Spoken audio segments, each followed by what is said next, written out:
Hello once again, race fans. Welcome back to another edition of the Dropping the Hammer Racing Hour. As always, I'm Alex Gray, along here with Michael Klein as I'm chilled here in my apartment listening to the buzzing sound of cicadas. The cicada outbreak is in full swing. You love to see it, but that's certainly not going to stop us from all the fun action that's coming this weekend with all the festivities of the Indianapolis 500. But first, of course, we'll review what went down at NASCAR's first trip to the Circuit of the Americas. All three circuits ran there. Obviously, it's been a very hyped-up event on the schedule. And also, this is the first really brand-new facility that the Cup Series has attended since Kentucky in 2011.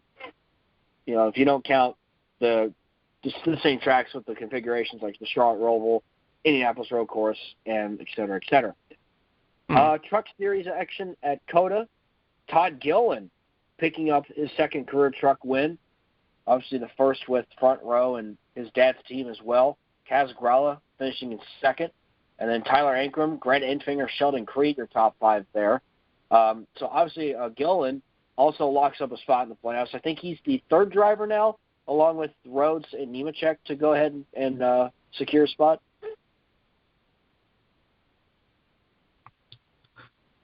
I'm sorry. What was that? I mentioned that Todd Gilliland's win. I think he'll be the third driver to clinch a spot in the Truck Series playoffs. No, fourth, actually, because I forgot Sheldon Creed won at Darlington. So Rhodes, Nemechek, Creed, and Gilliland now all have spots in the playoffs for the Truck Series. Okay, yeah, that sounds about right. Yeah, I'm sorry, man. I was scrolling through Twitter, and I saw this release of anime or manga cover, and I was like, whoa, this is way different than what it usually does. So sorry, I kind of got lost there. We can delete that part if we need to. Nah, you're good. Okay. So, I don't. Yeah. I'm not too picky with stuff. Yeah. So yeah. Go ahead. But yeah, you know, having Todd Gilliland already secured his spot, you know, I'm sure that's definitely load off their minds, you know, because I think when it comes to points, he was probably going to be one of those guys who's probably going to be right there at the cut line. And now they can just go through the rest of the season knowing that they're in, and hopefully this gives them a chance to maybe try some stuff, see if they can get it into championship contention. Because I think Todd Gilliland is definitely the caliber driver who would be able to do that if he has the right equipment. Absolutely. I always thought Todd Gilliland had all the potential in the world, and I still think he's definitely showing it. Yeah, hey, Todd Gilliland, first win. Yeah, let's go. And everyone says he won Martinsville a couple years ago, but we got no video proof of that, so. Yeah. Oh, I remember that. It cut. Yeah, we lost the last 2 laps of that race, and then it came back on to him doing a burnout. Like, Todd Gilliland won. Here's college football. I was like, oh, okay. So, yeah, that whole mishap. But I guess now it feels like a legit win for Todd Gilliland. He wins at COTA. How about Paul Menard, by the way, making a one-off? He finished 11th in the 5th Ford Sport truck, so he ran pretty well all day, I thought. Absolutely. You know, for someone who's been out of the seat for so long, it just kind of sucked not to see that bright yellow Menards car. You know? Yeah. Definitely kind of wish they would have gone with that. Yeah, that would have been cool to see, but obviously I know they sponsor Matt Crafton as well. So? Yeah. John Menard is loaded. He is absolutely loaded. I mean, just look at his net worth. He's one of the richest guys in the country. Oh, yeah. He can easily sponsor another truck. That's literally like pocket change for him. Yeah, I mean, he used to have his own open wheel team, Team Menard, once upon a time. But, yeah, moving on to the Xfinity race. Kyle Busch dominated it. That is his 97th career Xfinity win.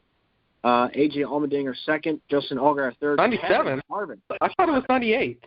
Is it 98? Well, let me look it up. It's probably. But I swear, it seems like he's been on 98 for a little while now. Yeah. Maybe NASCAR's just wants him to keep running Xfinity, so they're just keeping his win total at 98. Yeah, because of course he has stated that once he hits 100, he's done running Xfinity races. Yep, 98. Yep. 98. Okay, my bad, guys. 98. Oh, and guess how many poles? Guess how many poles he has? 69. Nice. Perfect. Well, he can't win another pole now. Right. Just sit out qualifying. Exactly. Allmendinger second, Allgaier third, Kevin Harvick driving for B.J. McLeod finishing in fourth. Really good run there. Of course, that'll help that team out a little bit. Austin Cindric, Harrison Burton, Cole Custer. He drove for Rick Ware. He finished seventh. Tyler Reddick drove for Jordan Anderson's team, finishing eighth. A huge, huge, huge thing for Jordan Anderson. Of course, he was supposed to run his Xfinity team full-time. They rained out qualifying at Daytona. And finally, this past weekend was the first legit shot that they had. So, obviously, that's going to help them massively in honor points. Justin Haley, Jeff Burton rounds out the top 10 there. Yeah, it's definitely great seeing these small teams, be able to make these partnerships to get these big drivers there, because I'm sure that's going to help them out a lot in the long run, both financially and performance-wise. Yeah, exactly. And speaking of which, I believe Jordan Anderson tweeted out, excited to have Josh Berry behind the wheel of our number 31 Bomarito Automotive Group Chevrolet Camaro SS next weekend at Mid-Ohio Sports Car Course. So, yeah, Josh Berry will drive for Jordan Anderson at Mid-Ohio Xfinity Series. And according to the Xfinity Series rule book, he'll be locked in. Let's go. Yeah. Of course, he won a race earlier this year, so really excited to see Josh Berry get back behind the wheel, obviously work with Jordan Anderson. I think he's built something really good at his team. Considering where they come from like 3 years ago compared to now, it's absolutely phenomenal what Jordan Anderson has been able to accomplish in really such a short amount of time. Yeah, for sure. I definitely just want to see Jordan Anderson himself get behind the wheel of some of these Xfinity races. I mean, I know he's been giving it off to the Cup guys to try to get that thing in where they can qualify each week when there's no qualifying. So hopefully once that happens, we're able to see him behind the wheel more often, because, he doesn't get the credit he's due as a wheelman. I mean, dude knows how to wheel a car. Well, he does. He does. This is a guy who literally this year and last year almost won Daytona. So not only that, again, he keeps his car in one piece, brings it home. When there's chaos, his car is up front. So, Jordan does a heck of a job wheeling his cars. He does an amazing job. So hopefully we'll see him behind the wheel of an Xfinity car, of his own Xfinity car, here at some point soon. And then, of course, we have to talk about the insanity that was the Cup Series race at COTA. Really, the biggest thing was, not just necessarily that they ran in the rain, but the biggest issue was racing with the visibility. The visibility was bad. They had that little blinking light on like the top left corner of the rear windshield, but I'll be honest, I think there's got to be more. I don't know what the answer is to that, but I think there's got to be some sort of way NASCAR can come up with some sort of lighting system that can help create more visibility, so we don't have an accident like what we saw with Truex and Custer. Because that, not gonna lie, that scared the crap out of me. I thought. Oh yeah. I thought Custer got hurt. I'm not even joking. I thought Custer got injured in that crash. Yeah, I was honestly expecting Truex to go over in that. I mean, just the way he got hunted up in the air. But honestly, though, when you look at it, it actually wasn't that big of a hit, at least from Custer and Truex's standpoint, just because when he hit Truex, the car went up in the air. And, of course, if the car is not right in front of you, then it's not stopping the car that's plowing into it, so it's not stopping as fast. So that's obviously taking the impact away from Custer. Obviously, it wasn't good for Truex.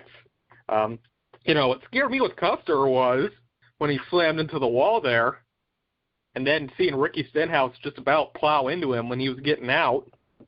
Yeah.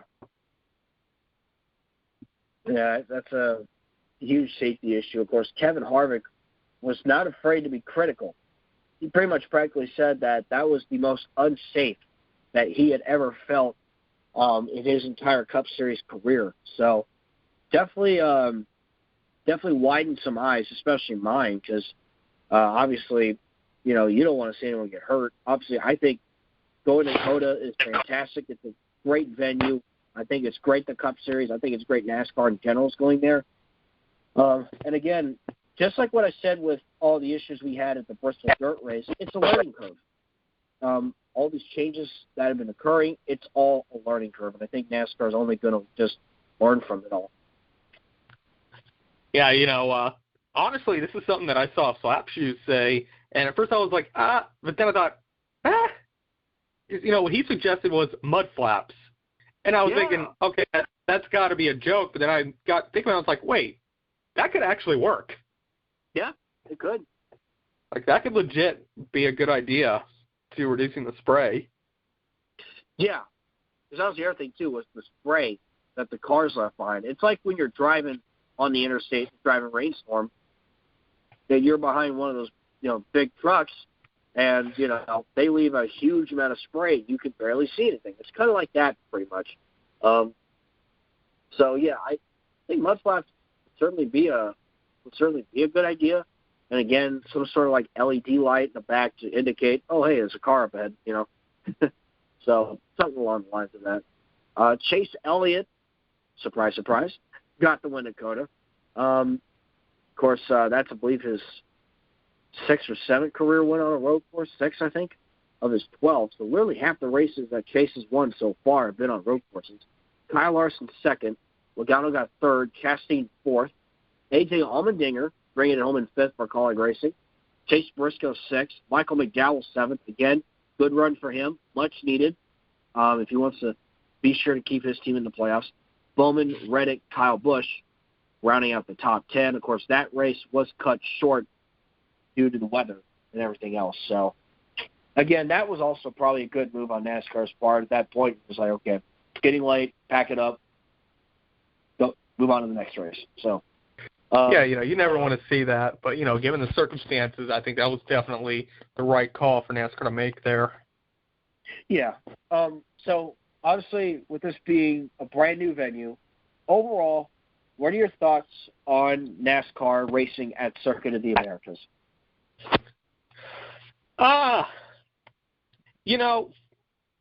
In the truck race and Xfinity race, everything kind of got spread out a little bit. I think that's kind of the issue with these big road courses. It's definitely a work in progress. It's the first race there, so we'll see what we can do. I saw somebody put up something on Twitter suggesting different configurations where you skip some of the S's and stuff and have more high-speed corners. I think that could definitely be something that would improve the racing there. Just my 2 cents on it. Yeah. Yeah, I can definitely get behind that. See if maybe a different configuration would work for sure. Obviously, I gotta make this comment too. This past weekend truly felt like the first normal race weekend that we've had, really, since the pandemic broke out. Of course, Texas lifted the mask mandates. So, packed crowds. They actually had traffic issues and just try to get everybody in, which sounds a lot like what you and I went through at a certain place 10 years ago. But, again, that's good. A lot of people came out. A lot of fans came out. They really, really loved the idea of NASCAR race at COTA. So, yeah, I think overall, you just learn from it, and I think it's definitely can become a good mainstay. Absolutely. All right, so that wraps up talking about COTA. Let's move on to this weekend. We got tons of racing, and we're back to our what I like to call the 1,100-mile day. You got the Indy 500 in the afternoon and the Coca-Cola 600 in the evening. Now, of course, we'll be going to the Indy 500. That's going to be a lot of fun there. This will be my second time going to that race, so it's going to be a lot of fun to get to go back there. I think 40% will be allowed. First time. Yeah, first time for you. And of course, we are going to go to some events leading up to the Indy 500, so we can go into a little bit more detail about that as well. Yep, tomorrow night, heading over to Lucas Oil Raceway, courtesy of Raceline, I might add. Thank you to Carson Elledge for hooking us up with the tickets and pit passes. And we're going to go there, help out Ryan Chilkuski on his midget. Definitely looking forward to doing that. It's going to be nice, just going there, sort of seeing what the car does before I hop in on June 17th. Yeah, absolutely. Looking forward to that. Definitely something important to look at moving ahead, and I think it's good to get a little sneak peek of what to expect. And then Saturday is Anderson, correct? Yes, Little 500. All righty. So, yeah, we got the For anyone who hasn't been, you are missing out. I mean, 33 sprint cars around a quarter-mile high-banked Anderson Speedway, starting out 3 wide. There's nothing else like it. Yeah, I guess that's really why it's called. I've never been to the Little 500, but I can already tell. I think we're going to be in for something fun there. So. Oh yeah, it's always a fun time there. All right, I definitely can't wait for that. That's going to be a lot of fun. Yeah, there's really, if you want to get the full scope of it, you got to be in the infield for when the races are going on. They got a nice little mountain there we can watch from. It's so awesome. Okay. Yeah. Oh, yeah, and they do that for 500 laps, too.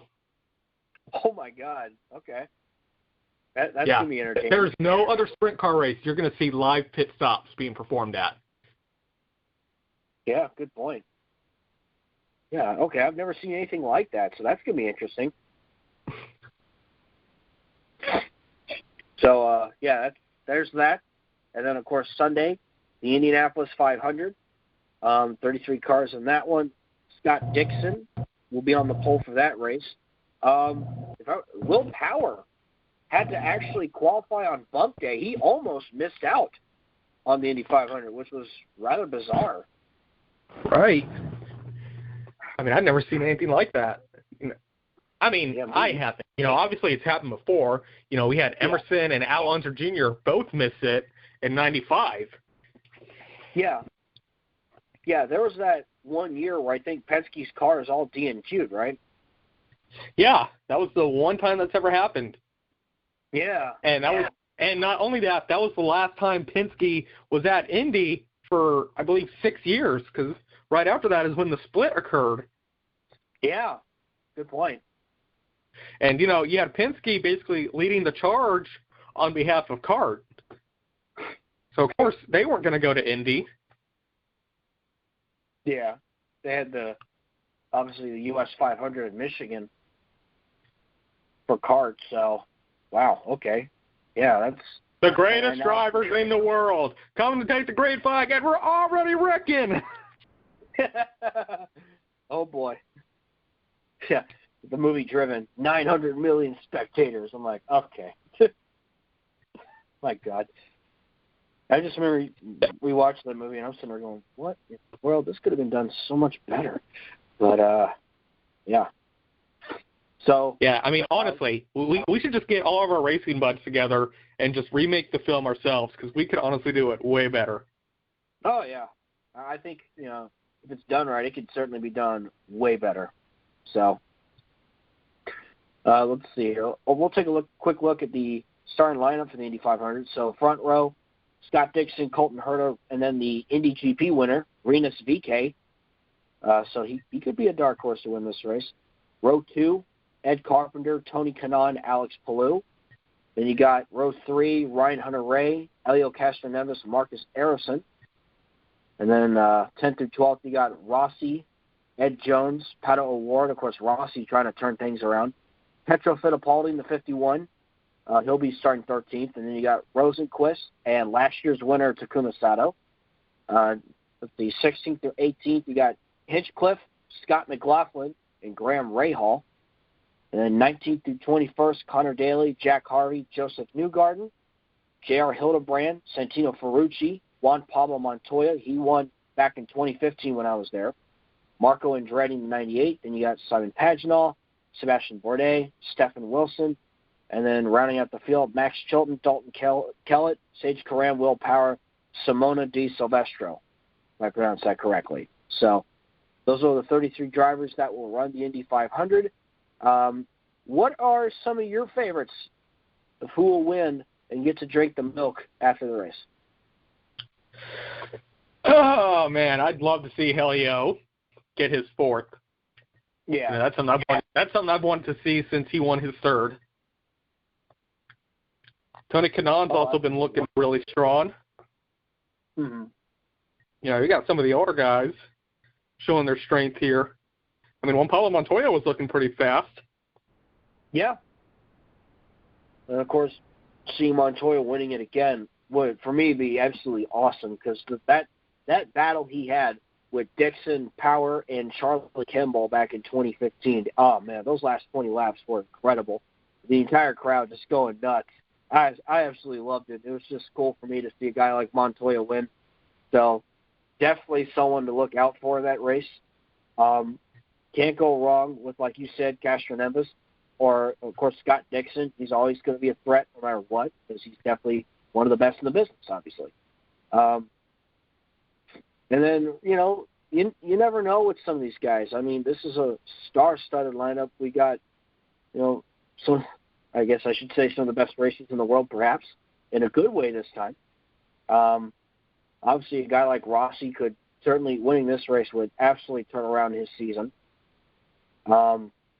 Maybe, we could see a dark horse like, because some of the young guys have won a lot, like Pato O'Ward, like Rinus VeeKay, like Alex Palou. So, we could perhaps see a young guy win the Indy 500 on Sunday. Yeah, it's certainly possible. I'd definitely welcome that. Yeah, so it would actually be pretty crazy because it's like you have Michael McDowell win the Daytona 500, then say you get some other dark horse come back and win the Indy 500. That would be perfect, honestly, and I can see it happening. I really can. I really can see it happening. Now that you brought that up, could be anyone. Again, could be someone like Rinus VeeKay or Alex Palou or heck, even like Marcus Harrison or who knows? Maybe even Petro Fittipaldi. How cool would that be if a Fittipaldi won the Indy 500? Yes, and Rick Ware Racing winning the Indy 500. Yeah. That would be absolutely blessed. We saw Roman Grosjean pilot that car at the Indy GP, and Grosjean was phenomenal in that race. And not to mention, the crowd absolutely loved him, which was amazing. He's kind of become a popular guy in IndyCar. So, obviously, a guy with a last name like Fittipaldi, obviously, he could be a fan favorite too. So, there's that. I think that. Yeah, I just want to see that for Rick Ware Racing, honestly. Oh, heck yeah, that would be awesome. Just imagine like. Yeah. Oh, and for anybody who's saying, no, that's not a Rick Ware car, that's Dale Coyne car, yeah, shut up. That car is prepared in Rick Ware Racing shop. The Dale Coyne partnership is strictly for entry purposes. So. Right. Yeah, it's a partnership, but it's still Rick Ware Racing. What's the number? It is a Rick Ware car. Yep. Straight up. It is a straight-up Rick Ware car. Absolutely. So it's got the sponsor and their number on it. It's prepared in their shop. Rick owns it. Yep. That's Rick's car, man. So never know. So that pretty much covers it. Looking ahead towards the Indy 500, we'll preview the 600 here at the end of our show here. Jumping back into NASCAR. Well, of course, I forgot to bring this up since we talked about open wheel, Monaco, because it was funny. You messaged me as I was watching the race going, oh, crap, the Indy 500's today. Because usually Monaco is that morning. I'm like, wait, no. Yeah, I actually thought that. I was like, wait, shouldn't we be going to Indy today? Yeah. It really throws us off, obviously. But, heck, even last year, threw me off even more just hearing when the broadcast starts at 600. Mike Joy said, there's no breakfast in Monaco, no lunch in Indy. We kick back and settle for dinner in Charlotte. I'm like, man, that's weird. I don't like this. But we now have a sense of normalcy again. Max Verstappen ended up winning at Monaco. that race really wasn't much to report about. We know how Monaco is, so good win there for the Verstappen. Bottas had a huge issue on pit road. They couldn't get the wheel off during pit stop, so he ended up getting out of the race. And Charles Leclerc had the pole, and he had some sort of shifter problem. His day ended before the green flag even dropped. So tough break there for Leclerc. Absolutely, and for Bottas, which I don't understand why they're saying this, but Toto Wolff is actually blaming Bottas for what happened. Yeah, I don't get that, really. Yeah, I don't get that. It's just, it happens. It's part of racing. That's all I can really say about it. Right. I don't know. Honestly, as much as I can say it, that probably doesn't bode well for his future with the team, because that almost makes it sound like they're looking for a reason or an excuse for why he won't be there next season. So yeah, that was my hunch that I got when Toto Wolff said that. So maybe we might, if that's the case, then maybe George Russell takes the seat over. Who knows? Yeah, fortunately, it's definitely looking more like that. And honestly, though, we may not even need. If we could see George Russell next year with Mercedes, and we wouldn't even have to fire Bottas, because honestly, I could see Hamilton retiring at the end of the year. It's certainly a possibility. I'm not going to say it's going to happen for sure, but that possibility exists. Yeah, I mean, I look at it like this. If Hamilton were to retire, he's done it all. But at that point, at that rate, he could go try sports car racing. He can go try the Indy 500. Maybe dip his toes into NASCAR. I mean, heck, he stepped into a stock car once upon a time. He did that driver swap with Tony Stewart way back in 2011. So yeah, I know he said that he's wanted to do NASCAR. Yeah, who knows? Maybe next year's Daytona 500, we could see Lewis Hamilton. You never know. Be pretty cool. But so there's that in the wonderful world of Formula One racing, and we'll dip our toes now back into NASCAR. So at this rate, I don't think it's ever too early to discuss 2022 silly season. It's going to be a big year next year with the new car coming in. Even more teams are interested more than ever. But let's talk about this, something that I don't think both of us either expected. So Brad Keselowski, this was reported last week, that Keselowski, who's in a contract year with Team Penske, he was offered a driver co-owner role at Roush Fenway Racing. And according to Bob Pockrass, later that night when it was first popped up, Bob Pockrass reported that it's supposedly a done deal, that Keselowski will move over to Roush Fenway possibly next season. Which, you may be thinking, why would he do that? Team Penske is arguably one of the best teams in NASCAR, but you go back and think about the co-owner role and how that could set his future up for when Keselowski does ultimately decide to hang up his helmet. And Keselowski can go easily another 6 or 7 seasons, no doubt. He's 37 now. He's owned a truck team before. He's not starting a team from scratch. And, Jack Roush may see this as, when I'm going to retire from ownership, Brad can take over. So, what are your whole thoughts on this situation? Wow. Yeah, that was my first thought. Definitely completely out of left field.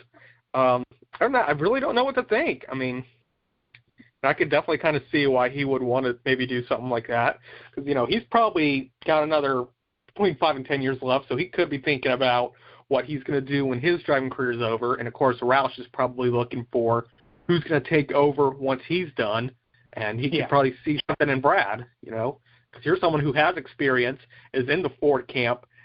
It's really just kind of a match made in heaven when you really think about it. Yeah. There's, this could be an opportunity, too, for, Roush Fenway Racing, a team that I think is currently on a bit of an upswing. they've been performing decently as of late. Chris Buescher is currently in a playoff spot. Newman's on the outside looking in. I think it said that Keselowski would take the 6, so, obviously that would leave Ryan Newman hanging. Of course, Newman has said that before he does want to continue racing, that potentially a third Roush car may even not be out of the question in that case. So, and obviously Newman can bring sponsorship. Keselowski can bring sponsorship. I don't think that's ever going to be a problem. We may see the return of the number 6 discount tire car that, we saw in the Nationwide series back then. Yeah, and I haven't heard it being completely discounted that they couldn't just start maybe a third team. So who knows? We could see maybe the 99 make a return or the 16. Well, Trackhouse has the 99, and College might probably use the 16. Oh, God. Man. What about 97? They haven't used that number in a hot minute. Right.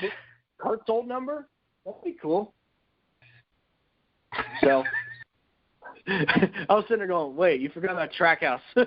You forgot about Collie. As a matter of fact, I'm looking at my poster of the 2006 NASCAR Ford poster and all the drivers that are on there. I'm trying to figure out. Let's see here. They could do 06.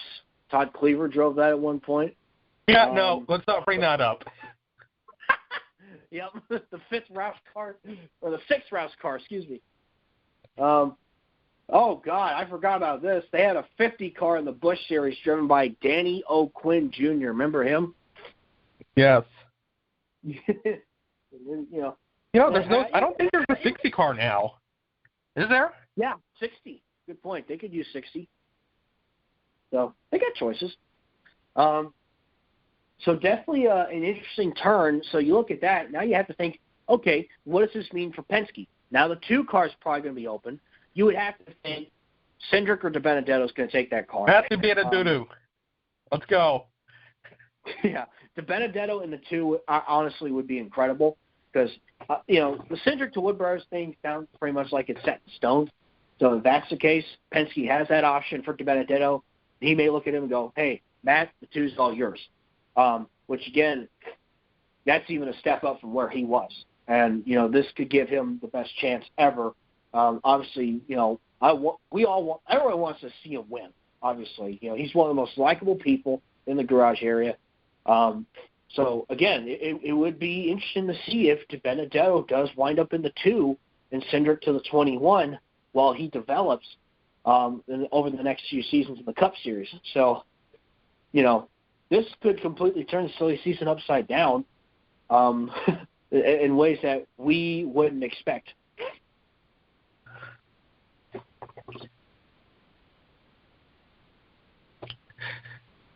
So, in terms of that, really, that's probably some of the biggest news going around the garage area. Again, just to clarify, it has not been actually confirmed.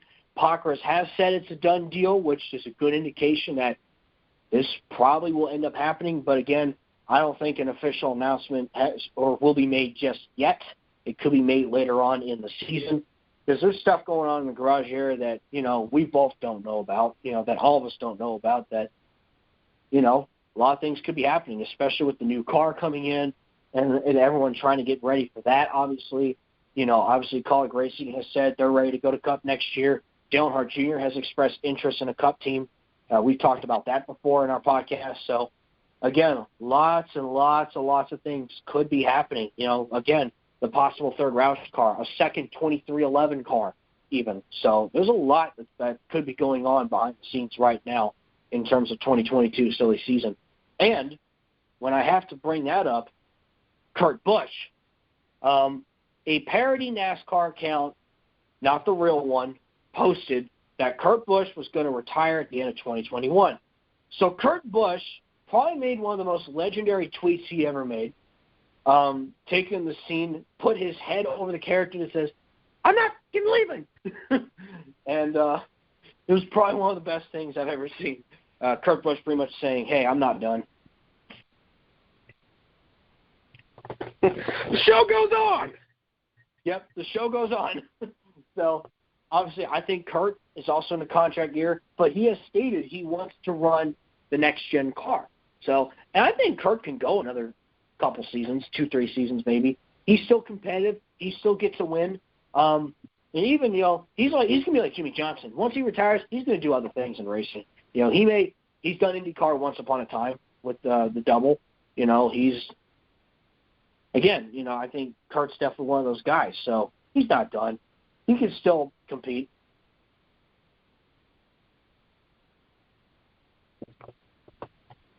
Yeah, he's definitely one of those guys who can still wheel a car. And, he wins like maybe once a year, but, still, that's a pretty good track record there. And, he never really tears any cars up. So he's definitely a guy who, if you're a car owner, you would want him in your lineup. Yeah, gosh, man, Kurt has really become more, how I should say, mellowed out, over the last decade now at this point. Obviously, he used to be a little bit of a hothead, but now he's really mellowed out, really a mature driver out there, and I've always been fascinated by that. So obviously, I think, like you mentioned, Kurt never really tears the car up, and he's always running pretty solidly out there. So perhaps most likely next year we'll see him back in the number 1 Monster Energy Chevrolet for Chip Ganassi. So yeah, there's some fun 2022 silly season news there. There's something I wanted to pull up. Okay, so talking about TV ratings. So from what I heard, the PGA Championship blew out the Cup race at COTA. But again, the COTA race was on FS1 and not on the main network. So a lot of people were commenting on that. And then again, this involved Phil Mickelson, one of the most gifted golfers out there, who ended up winning the PGA Championship at age 50. But, should NASCAR take a race like what we had at COTA, and should it be on the main network? Yes. Yeah. Every race, if you ask me, should be on the main network. Yeah, that's a hyped-up race. I think you'd have to have it on the main network, as a big race. So just something to think about there. That's pretty much all I wanted to bring up with that. Of course, lastly, I want to bring up the couple more things. First off, some news broke out the other day. This involved something, a rather serious issue that took place with Chase Elliott's spotter. According to the North Carolina Judicial Branch, Chase Elliott's spotter, Eddie DeHunt, was charged with assault on female and battery of an unborn child. NASCAR and Hendrick Motorsports have since indefinitely suspended him. Obviously, a good move there. I guess really that just comes as a shock, I'm not really sure what to think of this. I don't have anything intelligent to say except just a very horrible act to commit.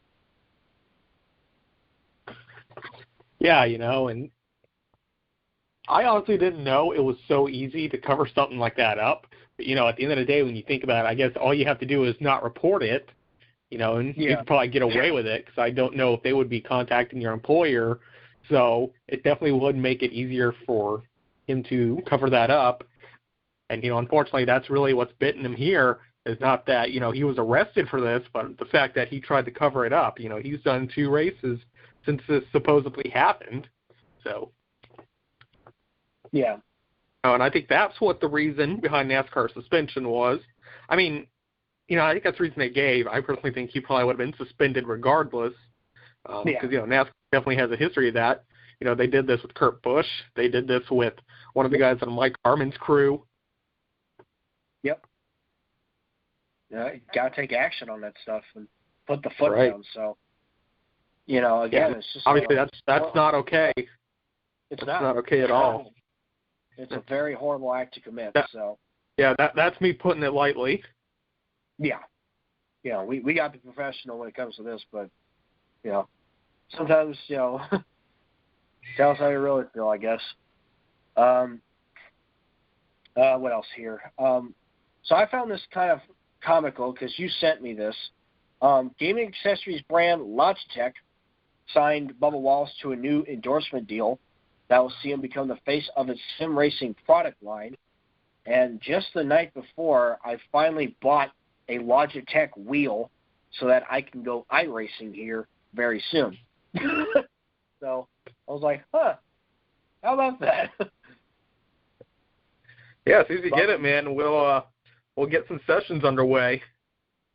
Absolutely. I definitely want to get the feel of it and make sure I don't look like an idiot out there. But obviously, that just takes some practice. The one time that I ran on your wheel, I didn't do that bad once I got into the hang of it. I think me just learning the whole clutch thing and everything else, once I get the hang of that, I think I can, because I actually hopped into iRacing and just ran a little test session on my controller just to kind of see how my game ran fine. So obviously, whoa, stop. I meant performance. Do not call this a game. Do not call this a game. This is a simulator. Sorry. There is a huge difference. Okay, the simulator. I'm sorry, I should not have said game. Simulator. Simulator, yes. Well, Alex is down bad, folks. Sorry. He struggles to sleep as he battles allergies during the month of May. But anyway, yeah, so there's my story with that.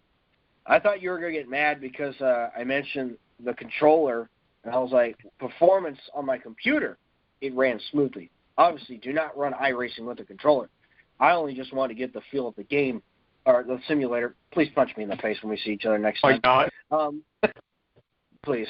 God, I can't today. Anyway, so yeah, there's that. I'm going to be racing in the iRacing simulator soon. So yeah, we got to get you in the Firecracker 400, man. What's that? We got to get you in the E-Racer Firecracker 400. Oh, yeah? When is that? I think it's July 4th weekend, I think. It's the old Cup cars doing a 400-mile race at Daytona. Ooh, that sounds like fun. Yeah, being put on by Landon Castle. Oh, okay. Yeah, I'm not sure when entry opens up for that. But. Gotcha. All right. Well, we'll see where I am at that point, obviously. Excuse me. Ooh, okay. Bob Pockris just absolutely served someone, which is absolutely beautiful. Somebody, I guess they were talking about like NASCAR having endurance races. Someone said, stop, leave the 600 alone. It's a man's race, enough for question tradition. Bob Pockris put, it's a woman's race, too. Janet Guthrie, 1976, 15th. Danica Patrick, best finish, 21st and 5 starts. Thank you, Bob. Yes. Oh, man, this is kind of like that IndyCar tweet from earlier in the week. Yeah. Yeah, I mean. Yeah, if I remember correctly, this all-women team you got, qualified on the last row. IndyCar. Yeah, last we checked, you failed to qualify. Yep. He's like, yeah, IndyCar themselves called them out. How about that? Whoever runs IndyCar's social media account woke up in the morning, went to their cabinet, and poured themselves a whole bowl of violence. Oh, yeah. Lots and lots of violence on social media. That's how it is sometimes. So, yeah. The last thing I wanted to bring up before we head on out and preview the 600, obviously, the SRX. So it's May 27 right now. There's going to be an SRX video game that's going to come out tomorrow. Looks like a lot of fun. I think they have that and a few other racing circuits in there, like the 305 sprints. Oh, man. Yeah, what's that? I'm wishing I was in Charlotte right now. Oh, really? Casey Kane Racing. It's got a sidewalk sale going on. Selling a bunch of his old die-casts and stuff. Oh, wow. Oh, man, that sounds awesome. Excuse me. All right. But the other thing I want to bring up with the SRX obviously involves Willie T. Ribbs and Paul Tracy. Probably some of the most amazing things I've ever heard. Let's start here. Willie T. Ribbs says the SRX is going to be a bang, baby. Is Willie planning to be a banger or a bangy? He quotes, I'll leave that for Ford. That is, God. Oh, man. These guys really aren't holding back. They're guys like Tracy and Ribbs. They're bringing a lot of character to the SRX, which could make these races rather entertaining on CBS. Excuse me. First race June 12th at Stafford. Go ahead. Yeah, and then we got June 17th at IRP and June 26th at Eldora. Yeah, a couple races that we'd like to attend for sure.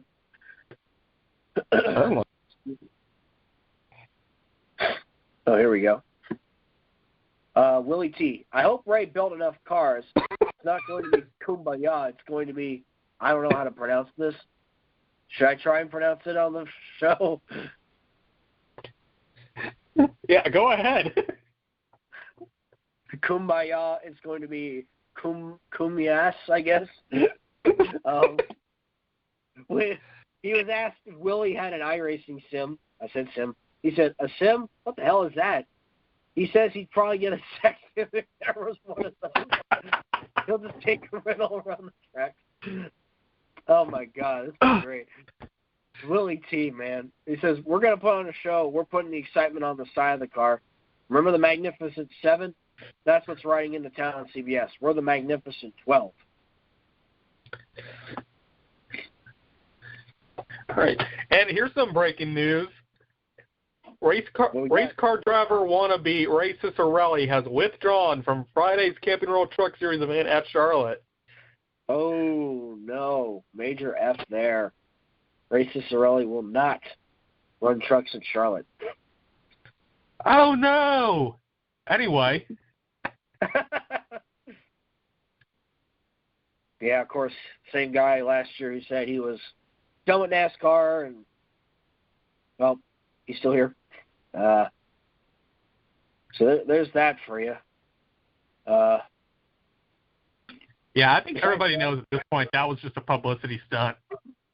Yeah, that's pretty much what it was. Anyhow, that pretty much wraps up everything we wanted to talk about. The last thing really is previewing the 600. All three circuits are running this weekend, and Charlotte will have full capacity, which is great news. So, after we get done with 500 miles in Indy, we get back home and we'll watch 600 more miles in Charlotte. Who are we liking at the end of the night on Sunday to win this race? I don't know. I mean, Truex is usually pretty strong in this race, and he's definitely been the guy to beat this year. So yeah, definitely kind of hard to go against him. Yeah, I'm leading Truex, and I'm going to throw Elliott's name in there once again as well. Yeah, you also kind of got to throw Larson in there because he's really good on the mile and a half this year. Yeah, he's been very strong in the mile and a half. Obviously, any Hendrick car, really, I'd look out for just because of how strong Hendrick's been looking. Obviously, the 1, 2, 3, 4 finish at Dover, all four drivers, I believe, really it's the first time since like 2014 to have all four Hendrick cars have won a race in a season. Of course, that was when they still had Jeff Gordon, Dale Jr., Jimmy Johnson, Casey Kane. Excuse me. But, yeah, I'd say don't count any of the Hendrick guys out. Of course, last year's winner, Brad Keselowski. So, definitely some names to throw into that for the 600. Absolutely.